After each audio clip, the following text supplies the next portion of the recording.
Now, welcome to another news from Naboo with Thor's Lightning Takes. And let's get right to the news. We're going to talk about some comments that John Kasdan has said. He's doing his press tour for Willow, but he's talked about something that we thought was kind of an interesting concept. He's been talking about a lot of the Make Solo 2 campaign and how he kind of wants to continue making Solo 2. His dad wants a movie. He doesn't want TV, but John Kasdan says he wants to do one of those Marvel special presentations, those roughly an hour-long specials that Marvel has now done 2 of. He said he really liked Werewolf by Night as a guideline for a potential form of storytelling. It's literally a movie, but they cut out anything that was filler. Yeah, I guess that's one way to put it. I mean, not that usually a good movie doesn't have much filler per se already, but I think I know what he's trying to say. There's not a lot of character development. It's more about the story itself in the moment. Yeah, he goes on to, he specifically said, I'm always afraid to ask Kathy, you know who that's about, because she can see right through me. She can see my desire to tell more stories there, but in the recent months I've been intrigued by the wonderful Marvel Studios special presentation, Werewolf by Night, as a potential form of storytelling. So I would love to see Lucasfilm embrace a short-form novella version for telling some of their stories. That certainly seems like a place where future stories about those characters could live. I think he's right. Yeah. To do short-form one-offs might be good for something like Solo, who, let's be real, I don't think Solo 2 is going to happen. I don't think it'll ever happen, no. No. But I could see a Solo special presentation. So far, Marvel has put out 2. They've done the Werewolf by Night, and they have done the Guardians of the Galaxy Holiday Special. And for the most part, I think I enjoyed both of those. They didn't feel too long, and you know no more story is coming because it's just a one-off. But it was an enjoyable ride for about the hour long it took to watch. Yeah, the Guardians of the Galaxy one was okay. I thought it started a little odd with Drax and Mantis on Earth. Just kind of felt off. I don't know. They did bring a lot of heart into it by the end. Yeah, by the end it got decent by the end. It was pretty good by the end. Mm-hmm. But it started off like, this is just kind of weird and strange. I don't know why this is even. But the Werewolf by Night one I really enjoyed. No, that was much better. It was just a good, short, self-contained story. Mm-hmm. Again, not a lot of character development and these things you might expect. No character arcs per se. It's just a story as is. Mm-hmm. And I do think that's I just think when you have streaming services, there's no reason to limit yourself to a formula ever. Right. Do whatever works for the story you want to tell. You don't have to go, I'm just telling movies, or we're just doing TV shows. Why not have these special presentations? Give us a short hour-long special. Well, give us however you want to tell the story. I mean, again, the streaming services don't have to play by, old school TV rules where it has to be 43 minutes and 17 minutes of commercials or a film where it has to be, between an hour and a half and 2.5 hours for usually your standard movies. Mm-hmm. It can take any form it wants. It can be something long form where you have multiple seasons with 10 episodes. It can be a short half-hour thing if you want. It could be little parts here and there. Every year you get a little one-off story. Do whatever works for the story. I think that's what's great about streaming is you can just do what you want. Right, because you can literally just tell something which is as long as to tell the story you want to tell. You don't have to bloat it out, and you don't have to shrink it. Yeah, I mean, we look at Kenobi, right? The Kenobi series clearly bloated out. Started as a movie, and then they're like, well, we got to make it a series now. So instead of just making a movie for Disney Plus or some 2-part thing maybe could have been interesting, we decided to add extra in there, and we ended up with Kenobi, which, again, some people love it. That's fine. But a lot of people looked at it, and especially episode 4, and you're like, did we really even need that episode? Right. Streaming is just a venue that has that option to tell the story at the length you need it to be. So, like you said, there's no point in serializing everything. I mean, it just seems like a cash grab in the case of Kenobi, because we have to keep people subscribed for as long as humanly possible. So we have to stretch this over a couple of months. If they would have just done it as, here's part 1, part 2 of a special presentation, it would have been entirely different. Yeah. I mean, look at Netflix. They release all of their stuff in chunks.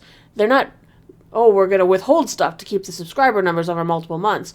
Even with Stranger Things, they only released it as 2 parts because they didn't want the ending spoiled before people had a chance to watch the beginning because it was so long. I actually wish Netflix would do that more often. Just release the first half of a season and even just a week or 2 later release the second half. I understand there are a lot of people who love to binge, but if that's you, then wait the 2 extra weeks and binge the whole thing. Don't watch the first few parts. My brother does that all the time with stuff. Right, I can see why. Yeah, with Andor, he's like, I'm not going to even hope to watch it until it's all done with, because I just want to sit and watch the whole thing. That's how he enjoys watching something. So, But it was nice to have the time to watch Stranger Things without having the ending spoiled because nobody knew the ending. yeah, I mean, I can't stand. We are someone who covers entertainment basically for a living here, and even we don't like to just new series came out, let's watch all 12 episodes today. No, I want to enjoy it. Yeah, Think about it in between episodes. Yeah, that's kind of why I really enjoyed the Disney Plus model of doing things, where you get an episode, you get to watch it, you get to think on it a little bit, you get to analyze that and let it ruminate. Breathe. Exactly, yeah, and then you get the next one. I actually prefer that to the Netflix way. Mm-hmm.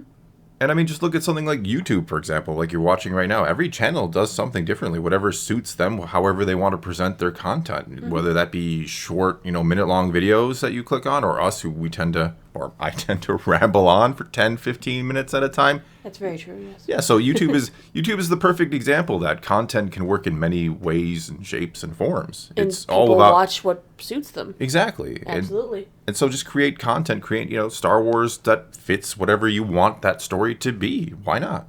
Or Yeah, Marvel or any other, whatever else it might be. We don't have to limit it to Star Wars. If Marvel was like a trial run of the special presentation, I think they do need to look at that and expand it. I think it was incredibly smart to make these little specials that are self-contained, short films, short movies, and Star Wars could only benefit from leaning into that.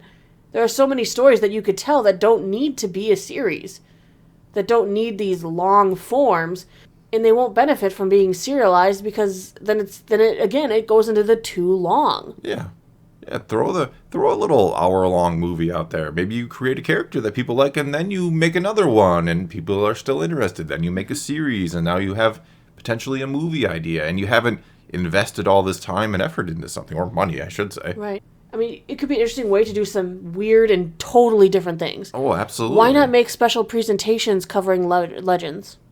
I think Make it people would animated. love that. Can you imagine? Literally copy the book as closely as physically possible and do an hour-long animated Legends special presentation. I think that's a great way to, kind of get some of the fans back who maybe loved Legends and haven't loved the new canon, and be like, we recognize you. We made a mistake. I don't understand why these companies are so reluctant to say, you know what, maybe we screwed up. You look at something like World of Warcraft, for example, which is something I've been playing since the day it came out, on and off, over 18 years at this point.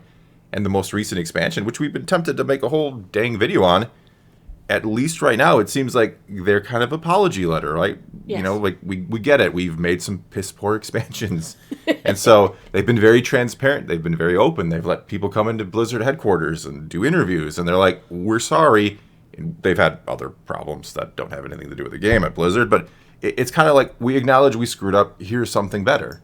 And you wish a company like Disney could just say, we get it. Some of you don't love what Star Wars is right now, so maybe here's something you will enjoy out of Star Wars. Another option with those special presentations is they're pushing the book campaign for the High Republic so hard. Why not make some High Republic shorts? I think that would be a great idea. Or based on some of their video game properties to bring them to the screen. Yeah, even 5 to 10 minute animated shorts about the High Republic. And they've done things like that. They've done little, they have all this art for the High Republic, which, it's in the comics, sure, but you have this book series, which a lot of people don't want any part of.